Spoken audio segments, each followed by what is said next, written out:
السلام عليكم ورحمة الله وبركاته.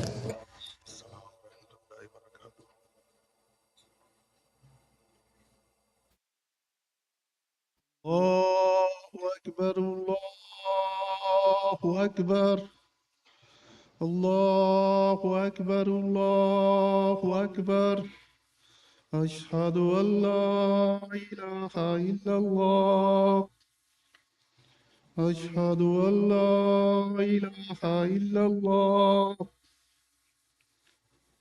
أشهد أن محمدا رسول الله أشهد أن محمدا رسول الله حي على الصلاة حي على الصلاة حي على الفلاح حي على الفلاح الله أكبر الله أكبر لا إله إلا الله.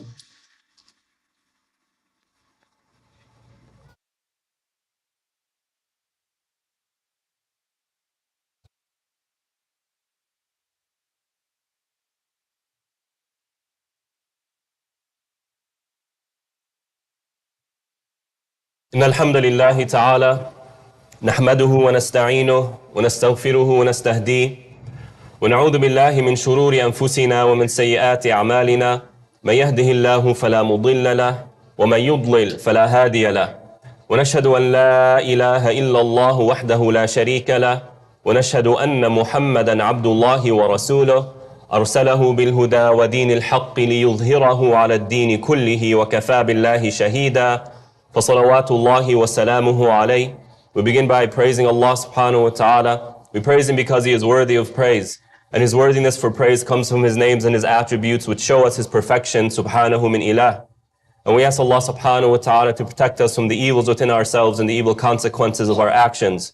And we ask Allah subhanahu wa ta'ala to send His peace and blessings upon the last and final messenger, upon His family, His companions, His wives, and all those who follow His way until the end of time. يا أيها الناس اتقوا ربكم الذي خلقكم من نفس واحدة وخلق منها زوجها وبث منهما رجالا كثيرا ونساء واتقوا الله الذي تساءلون به والأرحام إن الله كان عليكم رقيبا. يا أيها الذين آمنوا اتقوا الله وقولوا قولا سديدا يصلح لكم أعمالكم ويغفر لكم ذنوبكم ومن يطع الله ورسوله فقد فاز فوزا عظيما. We remind one another to be people of taqwa, to be conscious of Allah subhanahu wa ta'ala in your day-to-day affairs and in all of your decisions. And we ask Allah subhanahu wa ta'ala to make us among the muttaqeen. Ameen ya Rabbil Alameen, amma ba'd. When I was studying in Jordan, I had a great aunt who I would frequently visit. And this was during the time of the Arab Spring, the very early time of the Arab Spring, back in the early 2010s. And I remember once being by her, and as she was in her habit, she would watch a lot of news. And so you see the images of Syria, the images of Egypt, and all that's going on as a result of the Arab Spring, the chaos, the death.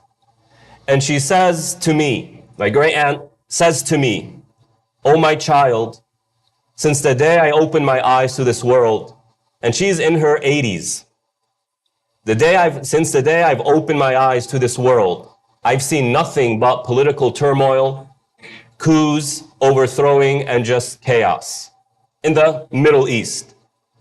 And I remember, and I very vividly still remember how I felt when she said that. I felt frustrated. Why can't Muslims get their act together? Why can't we do better? Why aren't we doing better? We have everything we need to do better.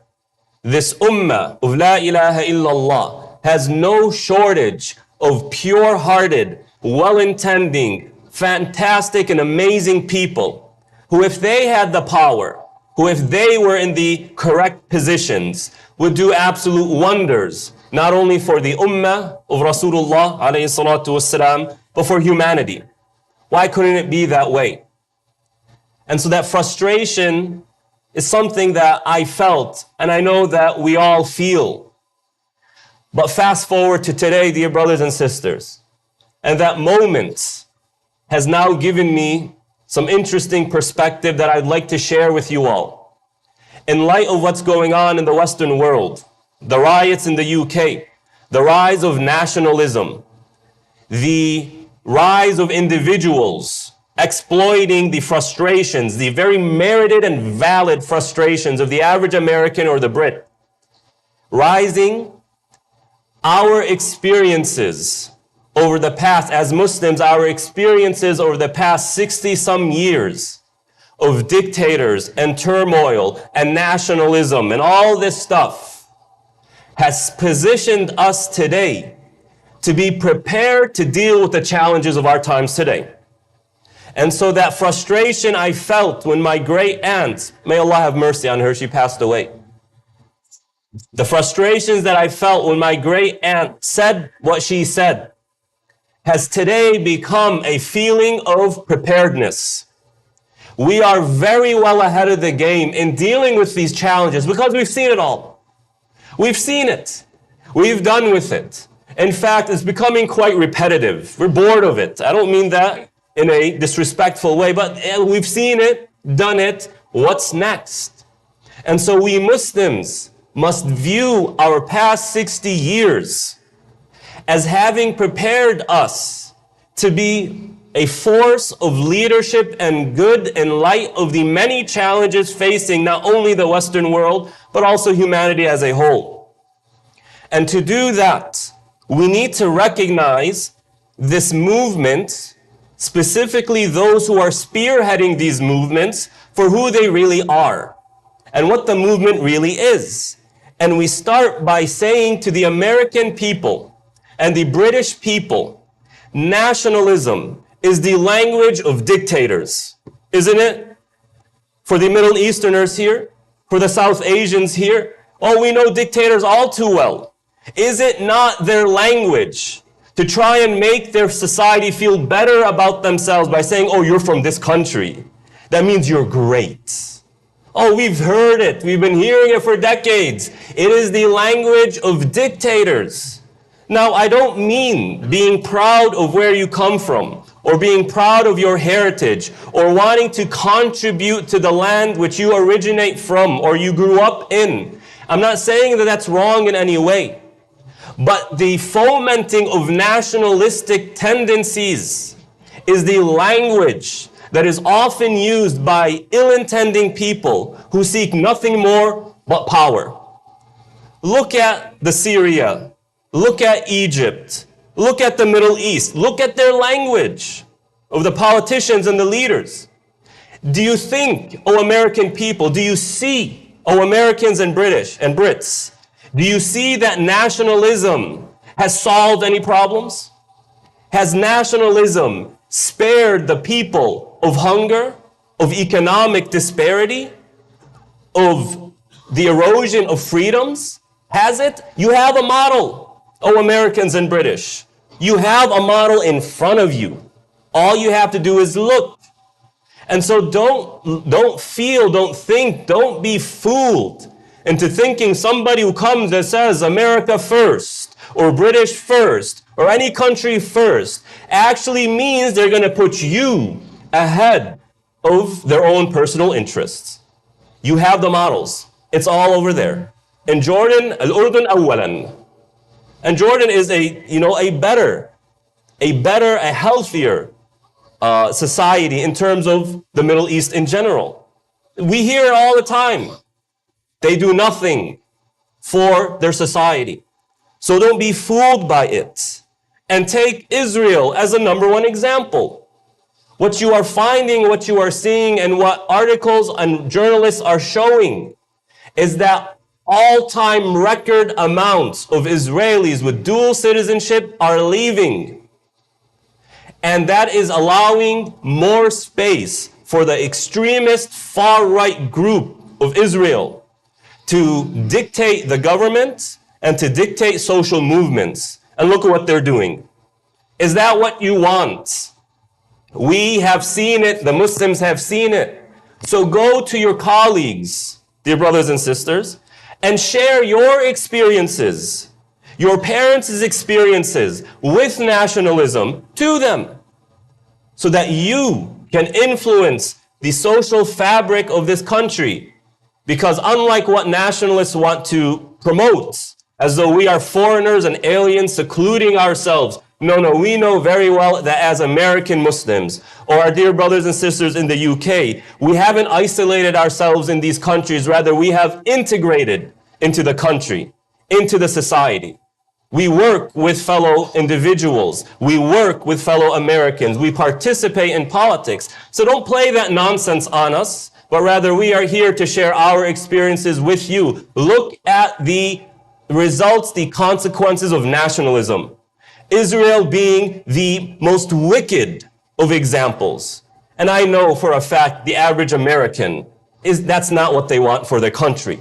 So let us remind the American people that nationalism, extreme nationalism, while it's healthy to be proud of your background and want to contribute to your land, it is completely unhealthy to use that as a nationalistic movement to paint the image of us versus them.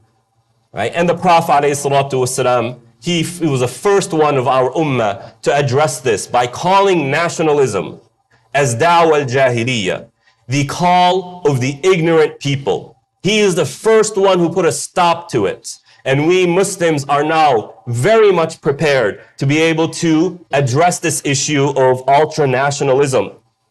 Next, my dear brothers and sisters, we need to remind the American people that exploiting frustrations of society that are often very merited. Americans have the right to be frustrated by the economic situation. They have a right to be frustrated by the medical industry. They have a right to be frustrated by the pharmaceutical industry. They have a right to be frustrated by the political class who serve the donor class. They have a right to that frustration.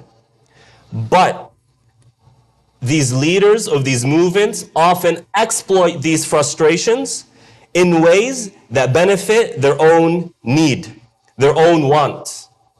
And exploiting frustrations is the hallmark of extremists.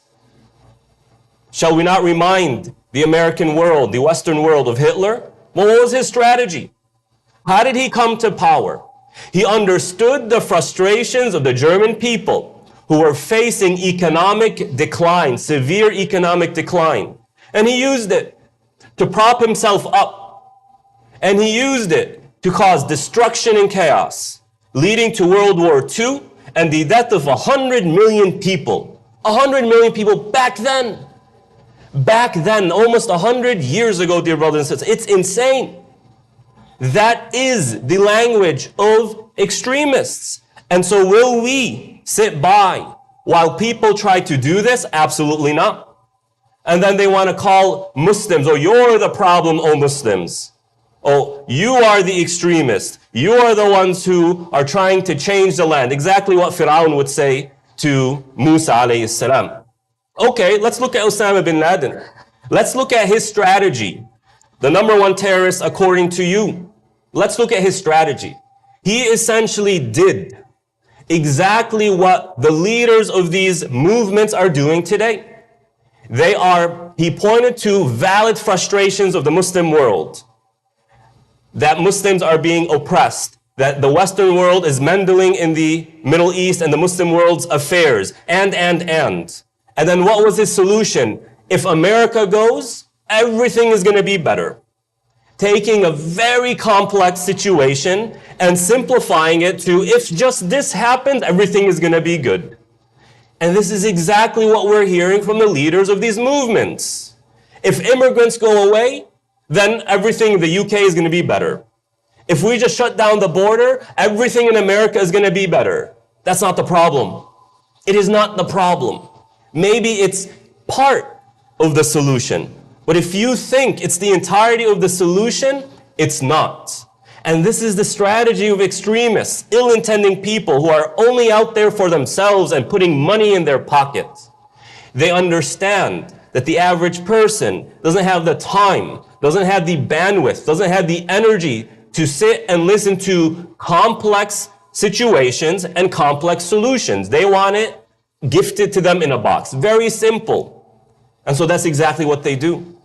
And then they take their frustrations, which are merited and valid, and misdirect them to the wrong people. And you see this happening today. So we Muslims, we must remind the Western world that what the leaders of these groups are doing is exactly what Hitler did, exactly what extremists, past and present, have been doing. And last but not least, and perhaps most importantly, the leaders of these movements, you have to follow the money. When you look at Tommy Robinson of the UK, who's leading the movement and the riots, you look at people like Ben Shapiro here, who are constantly fueling anger and pointing to the other. Hey, they're the problem, they're the problem.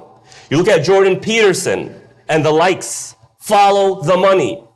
And what you'll find repeatedly is that they are fueled by Zionist organizations. They are fueled by Zionist organizations.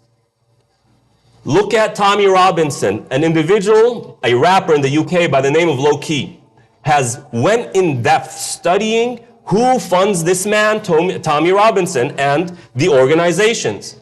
And he is finding clear ties between this man and his organizations and the Zionist enterprise and entity.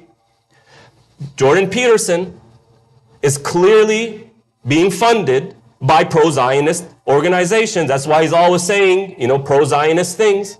Ben Shapiro, he blurts it out, and the Daily Wire and whatnot.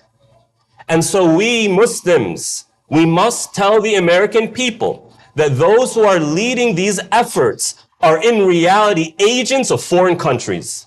That's who they are. They come and say Israel's our #1 ally. Israel's our greatest ally. We can understand why an Israeli would think America and see America as their greatest ally. They're sending them billions. From how much our country funds Israel, they have better medical health than us. But I ask the Americans, what has Israel ever benefited America? What?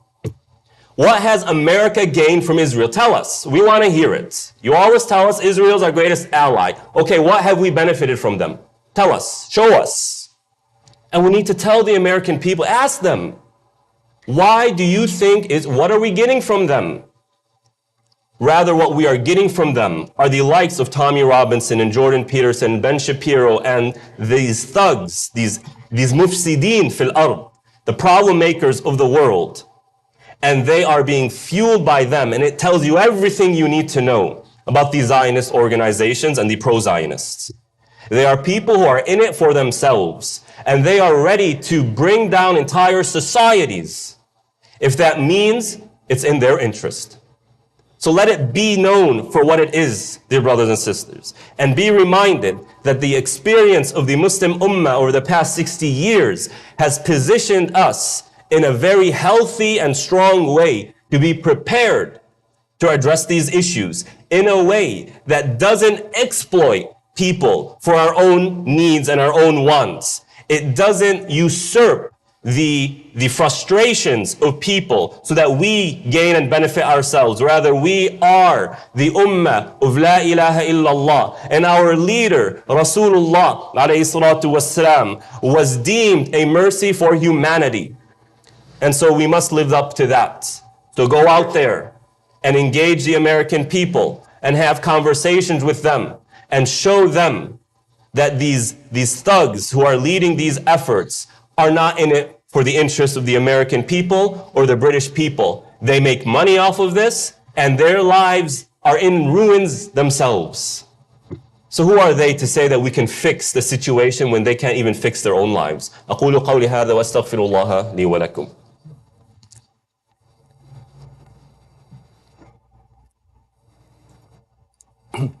الحمد لله والصلاة والسلام على خير خلق الله وعلى آله وأصحابه ومن ولا أما بعد. Ali radiallahu ta'ala an, a leader of our ummah, when he was the Khalifa, he had to deal with the same types of extremists. And he had a very solid strategy. He teamed up with Ibn Abbas radiallahu ta'ala anhuma. Understanding, Ali radiallahu ta'ala an understood that a lot of these people who have been taken into the extremist mentality and ideology were people who were deceived. So instead of going and attacking them immediately, he sent Ibn Abbas radiallahu ta'ala anhuma, a scholar, to go and talk to them. And when Ibn Abbas went and spoke to them, he successfully brought back 80% of those extremists. He brought them back. He toned them down. This is the strategy of Ummat La ilaha illallah.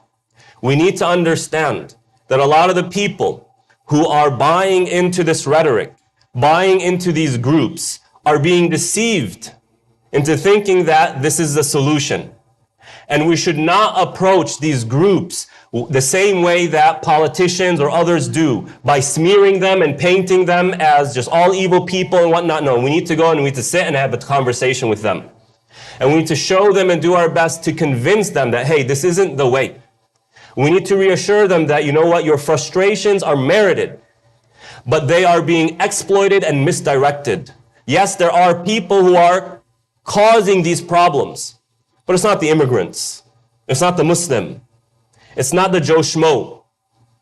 Rather, we are feeling the same problems because we are part of the community. And so that's what our strategy needs to be. We need to call out the leaders for who they are.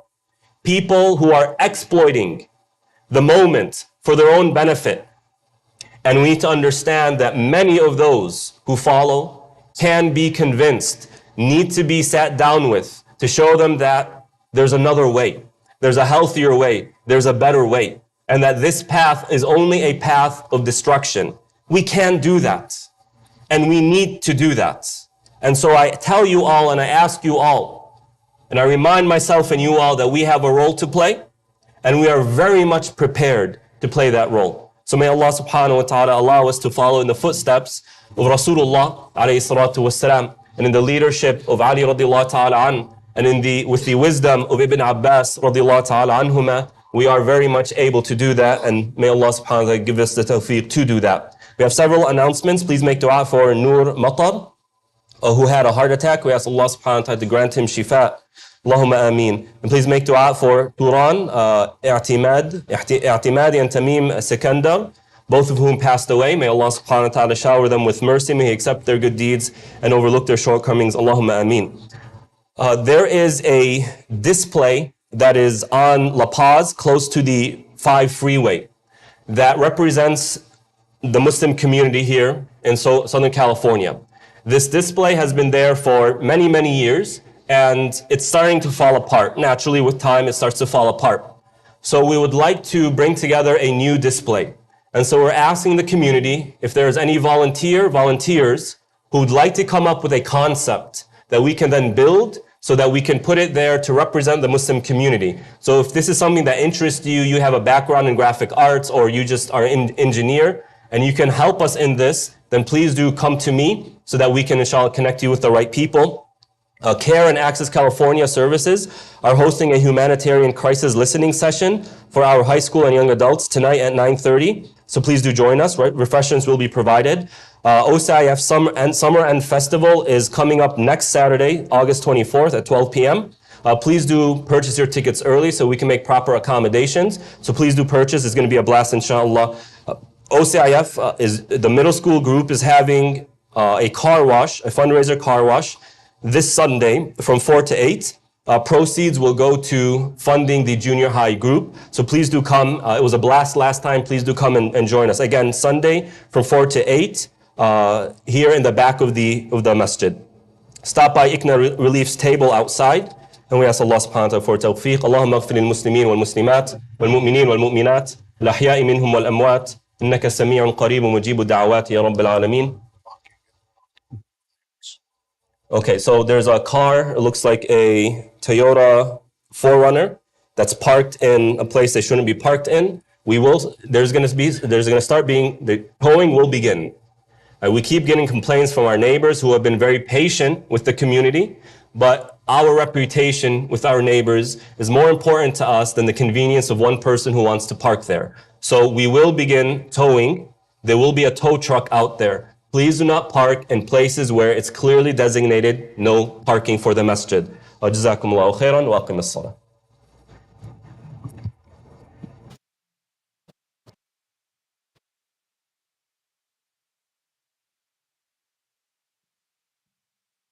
الله أكبر الله أكبر أشهد أن لا إله إلا الله أشهد أن محمد رسول الله حي على الصلاة حي على الفلاح قد قامت الصلاة قد قامت الصلاة الله أكبر الله أكبر لا إله إلا الله. لا إله إلا الله. استووا استقيموا, shoulder to shoulder, make sure your lines are straight. Remember, perfecting our lines is part of perfecting our salah and unifying our hearts. If you see a gap in front of you, please do fill it.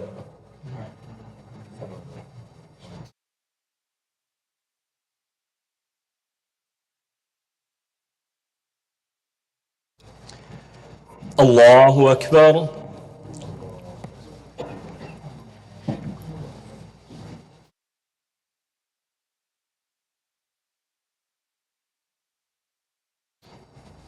الحمد لله رب العالمين الرحمن الرحيم مالك يوم الدين إياك نعبد وإياك نستعين اهدنا الصراط المستقيم صراط الذين أنعمت عليهم غير المغضوب عليهم ولا الضالين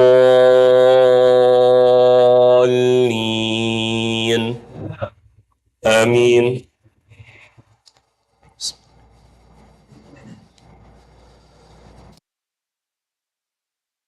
أرأيت الذي يكذب بالدين فذلك الذي يدع اليتيم ولا يحض على طعام المسكين فويل للمصلين الذين هم عن صلاتهم ساهون الذين هم يراءون ويمنعون الماعون. الله أكبر.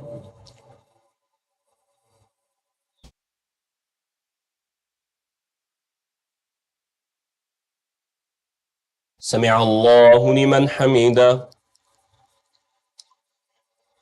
الله أكبر.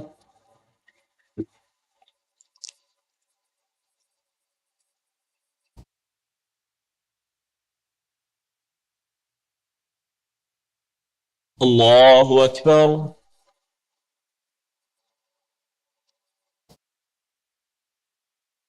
الله أكبر.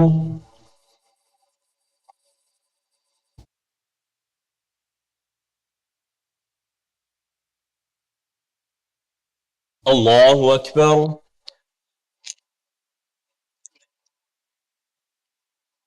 الحمد لله رب العالمين الرحمن الرحيم مالك يوم الدين إياك نعبد وإياك نستعين اهدنا الصراط المستقيم صراط الذين أنعمت عليهم غير المغضوب عليهم ولا الضالين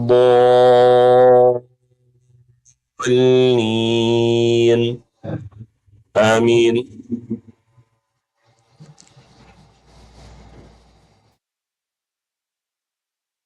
تبت يدا أبي لهب وتب ما أغنى عنه ماله وما كسب سيصلى نارا ذات لهب وامرأته حمالة الحطب في جيدها حبل من مسد. الله أكبر.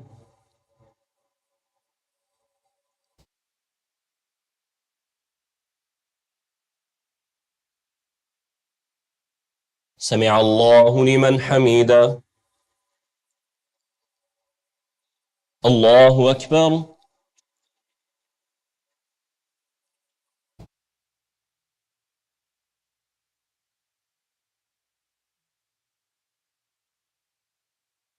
الله أكبر.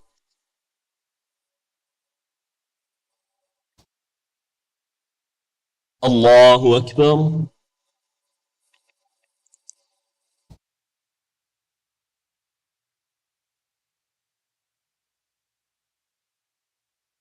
الله أكبر.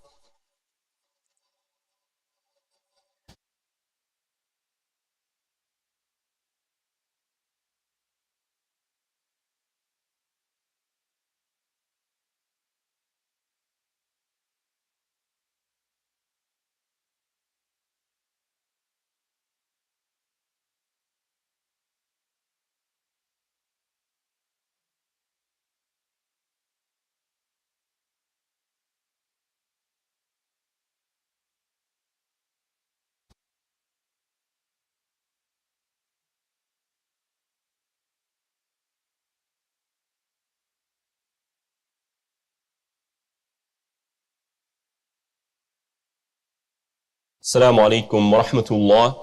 السلام عليكم ورحمة الله.